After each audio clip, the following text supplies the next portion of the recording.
Hello बच्चों, कैसे हो आप सारे।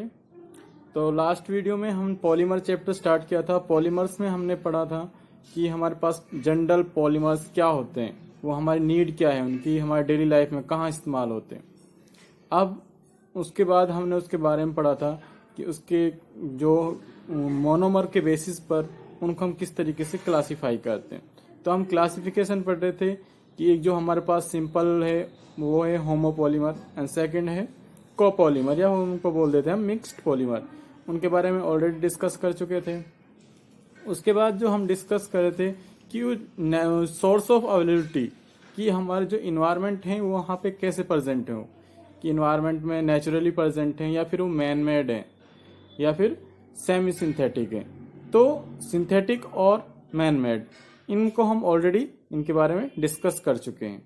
तो आगे जो हम डिस्कस करेंगे वो क्लासिफिकेशन डिस्कस करेंगे कि जो हमारे पास डिफरेंट डिफरेंट पॉलीमर्स हैं उनको हम डिफरेंट अवेलेबिलिटी ऑफ सोर्स तो हम ऑलरेडी कर चुके हैं। अब हम डिस्कस करेंगे कि जो हमारे पास कंपाउंड्स हैं वो किस तरीके से उनके पास जैसे फोर्स प्रेजेंट होता है उसके बेसिस पर हम डिस्कस करेंगे, या फिर उनका कंडेंसेशन सिंथेसिस किस तरीके से होता है उसके बेसिस पे डिस्कस करेंगे।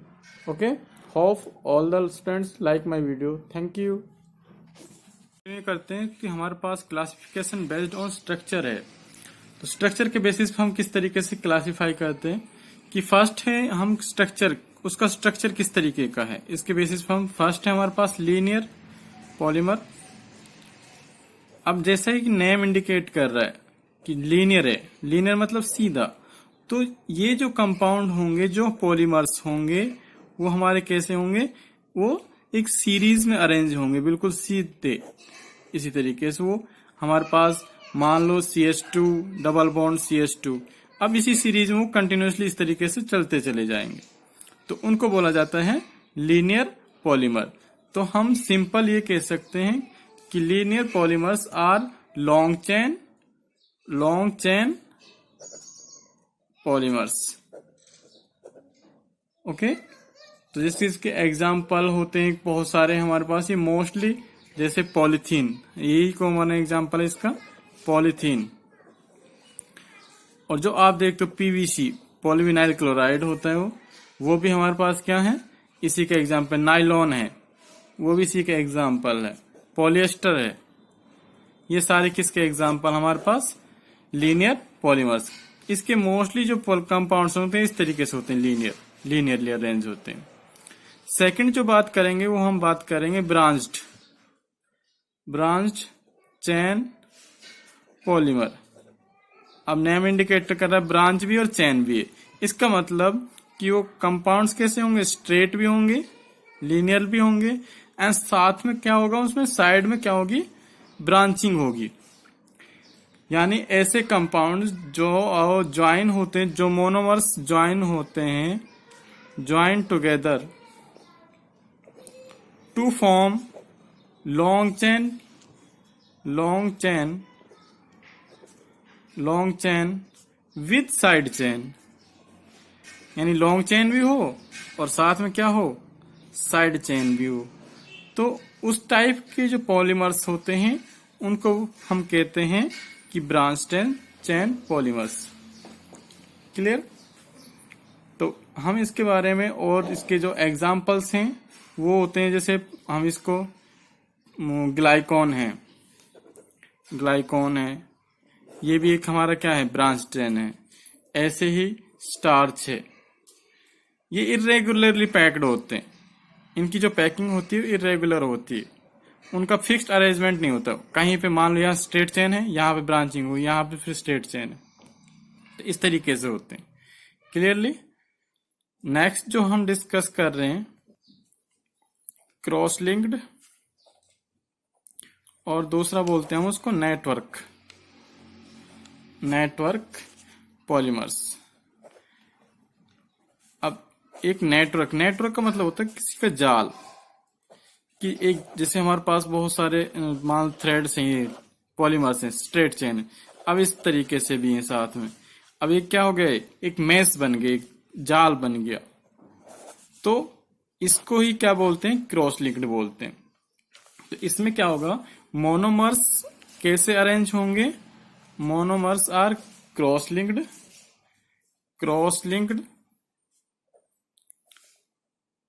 together with together to form three-dimensional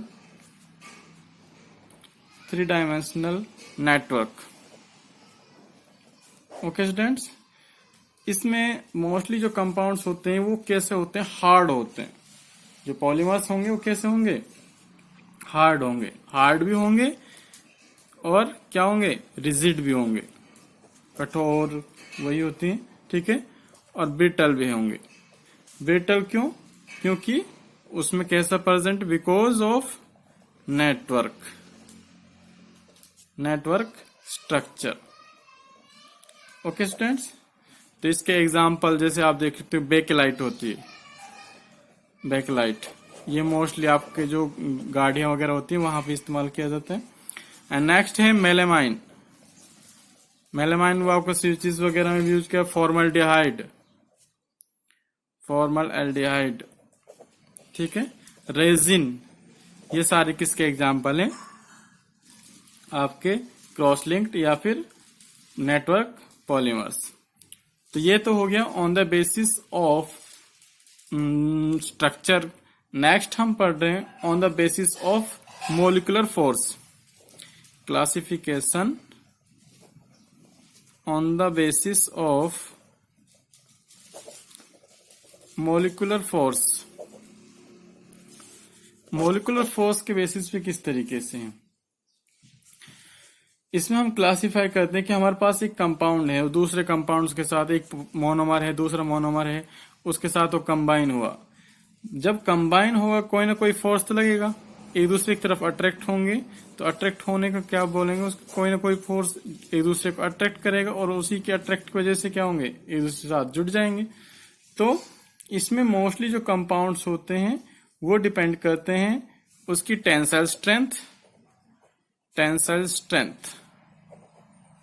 and elasticity. Mostly ये इलास्टिसिटी होते हैं, इलास्टिक होते हैं इन नेचर। और टफनेस, ये मैकेनिकल प्रॉपर्टीज हैं, ये सारी क्या हैं, मैकेनिकल प्रॉपर्टीज हैं। क्लियर। तो on the basis of intermolecular force these are of 4 types. कितने टाइप्स होते हैं, 4 टाइप्स। फर्स्ट है हमारा पास इलास्टोमर्स, सेकेंड फाइबर्स, जो आपने देखे होंगे फाइबर्स होते हैं। थर्मोप्लास्टिक और एक होता है thermosetting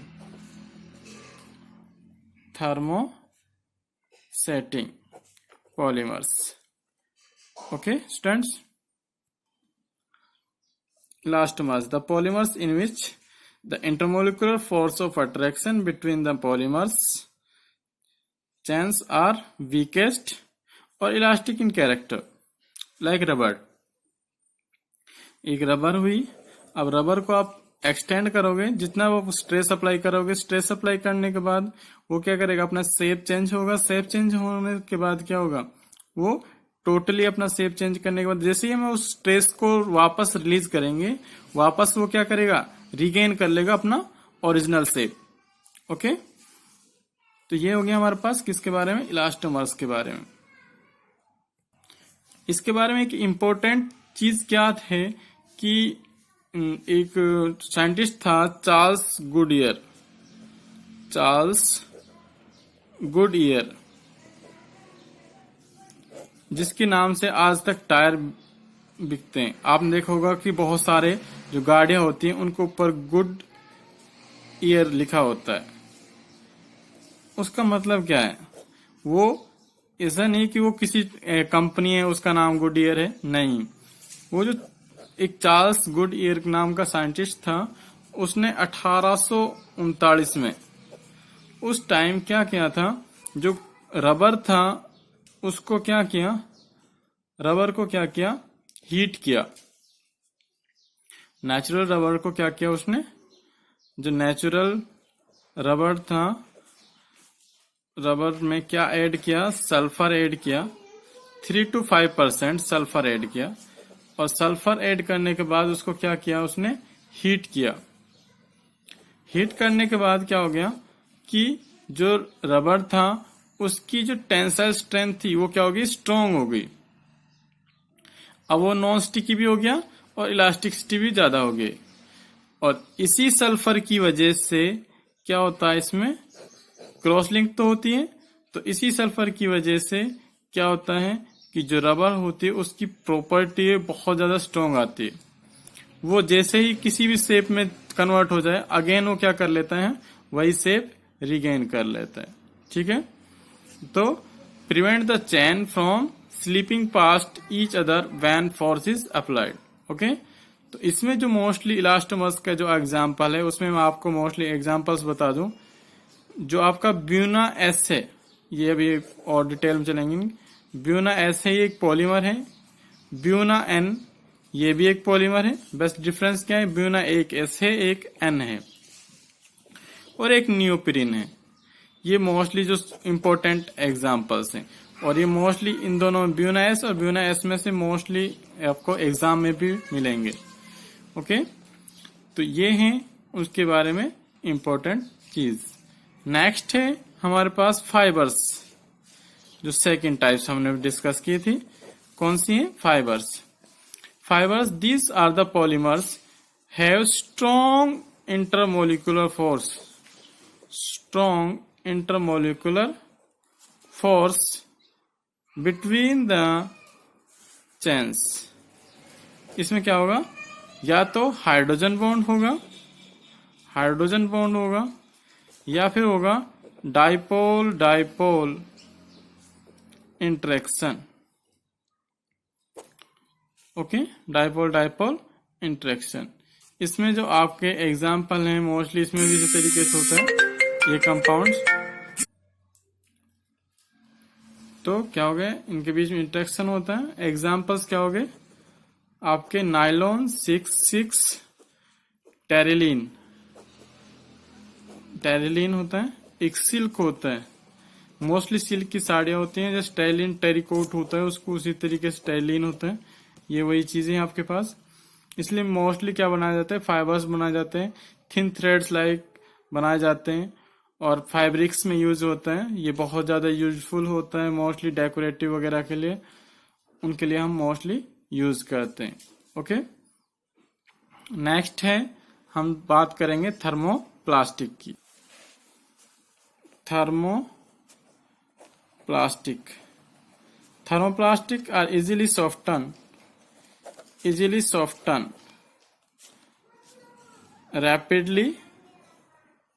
rapidly when heated।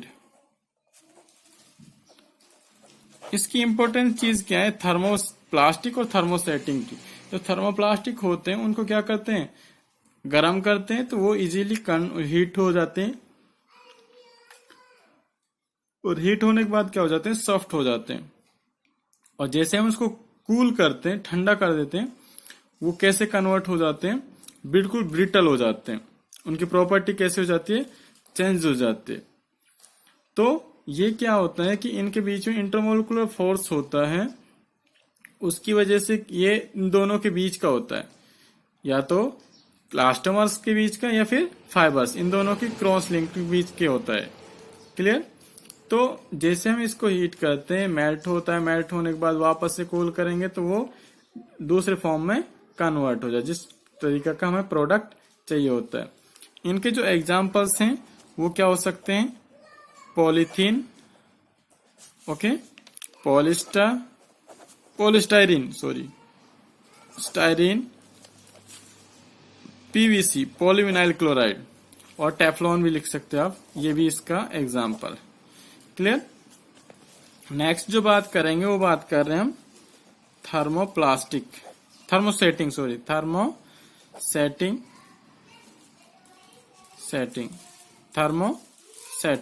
Polymers. ये क्या होते हैं, सबसे इंपॉर्टेंट होते हैं। क्या होता है, ये परमानेंटली चेंज हो जाते हैं। जैसे हम इनको हीट करते हैं वो क्या होते हैं, परमानेंटली चेंज हो जाते हैं, परमानेंटली चेंज्ड। अभी परमानेंटली चेंज तो हो जाते हैं, बट इनको हम वापस, जैसे हम थर्मोप्लास्टिक होते हैं उनको कन्वर्ट कर देते दूसरी फॉर्म। बट जो थर्मोसेटिंग होते हैं, एक बार कोई चीज बना लिया हमने उसको, हम उसको रीयूज नहीं कर सकते। सबसे मेन डिफरेंस, हम उसको दोबारा से यूटिलाइज नहीं कर सकते। उसकी एक चीज बन गई, दोबारा हम उसको यूटिलाइज नहीं करते। क्लियर? इसमें जो क्रॉस लिंक्ड होता है, बहुत ज्यादा स्ट्रॉन्ग क्रॉस लिंक्ड होता है और मोस्टली 3D होता है। क्या होता है? 3D होता है। और जो स्ट्रक्चर होता है वो के साथ 3D होता है। और दूसरा क्या होता है? क्रॉस लिंक्ड बोल सकते हैं या फिर नेटवर्क सॉलिड होते हैं, नेटवर्क पॉलीमर्स होते हैं। अब नेटवर्क जो पॉलीमर्स थे वो इसका एग्जांपल्स क्या हो गए? बैकलाइट हो गया, ओके, मेलामाइन हो गया, मेलामाइन, ये इसके कुछ एग्जांपल्स हैं। तो ये था classification of different polymers on different aspects. Okay, hope all the guys like my video. Thank you, have a nice day.